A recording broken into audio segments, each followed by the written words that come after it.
கனவுகள் மேம்பட வேண்டும். வணக்கம், எல்லாரும் நலமாக இருக்கீங்களா? ஒரு கேள்வி, நம்ம எவ்வளோ நாள் வாழ முடியும்? எனக்கு ஒரு 200 வருஷம் வாழணுங்கிறது தான் ஆசை, 100 வருஷம் வாழணுங்கிறது தான் ஆசை. இப்போ இருக்கிற ரேஞ்செல்லாம் பார்த்தா 70 வயசு வாழறது ஆசை, 50 கூட ஆசை தான். இதில் நான் இந்த கால சூழல் இப்படி ஆயிடுச்சு, ஆயுள் குறைய ஆரம்பிச்சிருச்சு. ஆனால் நான் 200 வருஷம் வாழணும். எப்படி வாழலாம்?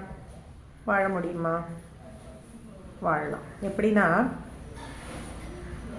ஒரு விஷயத்தை அமைச்சிட்டு ஒரு விஷயத்தை அமைச்சிட்டு அடுத்த ஜென்ரேஷனுக்கு கொண்டு போகிறதுக்கு சரியான ஆளை சூஸ் பண்ணணும். அதாவது பாரதியார் இருந்தார். அந்த பாரதியாருக்கு செல்லம்மாள் அந்த புத்தகத்தெல்லாம் விற்கும் பொழுது, வீட்டுடைய வறுமை நிலை காரணமாக விற்கும் பொழுது தான் அந்த பாடல் வரிகளுடைய அர்த்தம் புரியுது.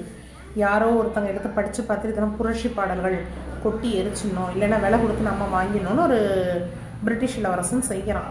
அப்போது அந்த பிரசுரம் போட்டு விற்கிறதுக்கு செல்லம்மாள் ஒரு முயற்சி பண்ணுறாங்க. அதே மாதிரி தான் சரியான ஒரு நபர் நமக்கு கிடைச்சா நம்ம வாழ்க்கையும் மாறும். பாரதியார் இன்னைக்கு 200 வருஷம் வாழறாரு, திருவள்ளுவர் இத்தனை வருஷம் வாழறாருன்னா எப்படி? அவங்களோட உயிரா, அவங்க எழுதின வரிகள், அவங்களுடைய படைப்புகள். இதே மாதிரி நம்மளும் நல்ல விஷயத்தை படித்தோன்னா 200 இல்லை 500 வருஷம் அவங்கள விட அதிகமாகவே வாழலாமா? தேங்க்யூ.